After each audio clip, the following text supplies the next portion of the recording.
Representation is super important because it gives you a goal for life, especially as a kid. If you don't see people in certain positions as adults, you don't believe that you yourself can get there.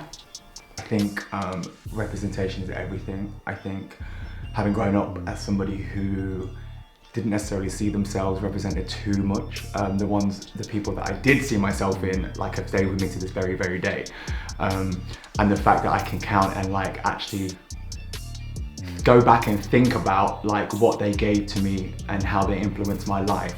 Okay, example, walking into a room and feeling like you're the only person, let's say black person in the room, is actually a lot more heartbreaking than people realize. If you don't feel seen, because I think that's also part and parcel of it, if you don't feel like you're seen or that you are worthy of being seen, and by that being able to see people that remind you of you, or to see whether you talk about it media or in any other form like that. Then walking into a room and having a group of black people, powerful black people, strong black people, without even realizing, that hits a different part of your body and soul and mind, which then makes you create in a different way, makes you understand in a different way, makes you work in a different way. It doesn't empower you if you're not seen, and I feel like being able to see yourself, whether it be like an advert or to see, oh my God, damn, look at, oh, I could do that. Because that gives you the confidence to be able to step out into the world within your power, within this sense of confidence, knowing that that is accessible for you if you're not represented, if you don't see yourself in these, I don't know, wherever you're probably looking to, could be media or whatever that is. So I feel like in a way that prevents people from seeing the possibilities that are there for themselves. It's easy to go by what is expected. Like, a typical black boy will do this, this, this, and this, and this. So because let's say the younger black kids, boys that are growing up are looking up, they go, oh, okay, I'm expected to do this, this, and this. So that's what it's supposed to be. So I'm going to do this, this, and this, which a lot of the time is a massive stereotype, which then people then question, oh, why are black boys like this? But without even realizing that it's a constant thing that's being fed down on behavior, on the way we carry ourselves, the way we dress, the way we speak to people. It just creates a generational thing where it's like, it's never really going to change until we actually take it into our hands and make a conscious decision to change. The black community have been for so long funneled into specific areas such as sport and dance. It's so important for people to realise that if their talents don't lie in those areas, there are different places that they can go with their life and their careers. I think to black people, we've seen for so many years our work appropriated and inspired so much art. I would go as far as to say that all culture is black culture. And so now that we're starting to catch up with it and we're actually being allowed to make these things and make our own art and have it put out to the mainstream media, because that's the important part of that, the mainstream media. It's okay us having, you know, a channel for black people, a channel for Indian culture, for Bollywood. It's okay having those individual ones, but they need to be out there to reach everybody.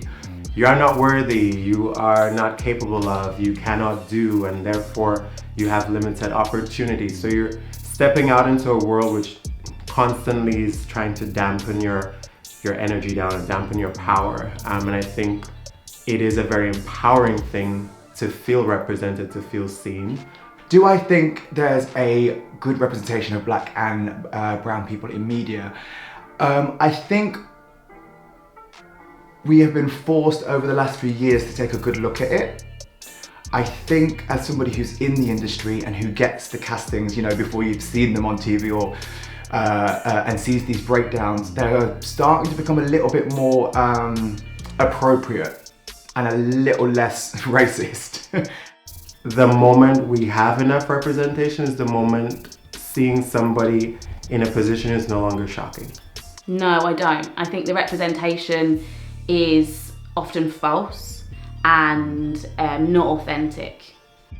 There's a okay level of representation. I don't necessarily believe that it's 100% what it should be.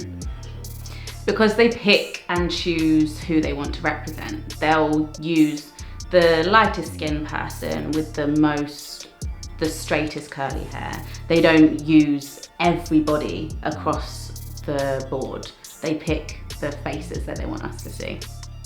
It almost feels like people are ticking boxes and people are having a number cap. So once we get 5 black people, then we technically are hitting the mark where it should be. So it isn't about the representation. It isn't about the let's just give people the opportunity that they deserve. And one, it's about a number cap. And it's across the board, from performing arts schools to TV studios to dance schools to companies to literally across the board. And I've seen such an increase on now people trying to hire me, but it doesn't seem genuine.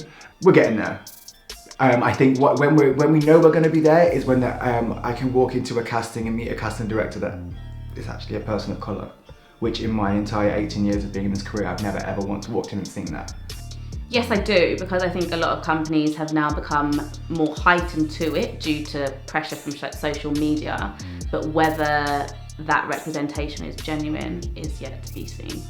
I don't know if we can sort of feel the effects of 2020's BLM movement this quickly, especially because the world's not been rolling how it usually would. So I don't know if we're seeing the change happen in real time. I think we're gonna have to give it a little moment, and we're gonna have to allow the world to set back into normality a little bit more to see if those spaces that we might not have felt so welcoming have actually opened up, or if it is just a veneer because of the pressure from Black Lives Matter. But I feel like what last year and within the Black Lives Matter movement, I think what it has brought to the fore is the power of voice, the power of community. I think the BLM movement really pinpointed what needs to happen and what should have been happening for quite some time. I think it has changed, but it's a 50-50. Some companies, corporations, TV shows, TV stations, like across the board, some I think are making a conscious decision to try and make that better, and I do think others are just hitting those numbers. Now, I feel like we are in a position to do something different. I feel like the discussions that are important are happening. And so hopefully discussions turn to action, because I feel like oftentimes things also happen where it's like, okay, it's fresh, it's of the moment, it's the hot topic, so let's talk about it, let's put it out there, you know? And we talk and we talk and we talk and we don't do. I feel like we are now in a place where we've spoken, and it's now time for action, and action can be either on an individual, like from an individual place, but also more so, I think what we've learned from last year is the power of the community and the power of the collective voice. Because if I scream, or if we all scream, it's a very different volume there. If we do it together, it's louder. The arts and mainstream media is what everybody sees and views as their living reality. So it's so important that the people at the top making those decisions are from a multitude of backgrounds, are from they're a diverse group of people, so that they can then make sure they're putting people in front of, on television screens and movies and magazines that reflect society properly. Join the movement, be the movement. DNXBLM. # where are we now?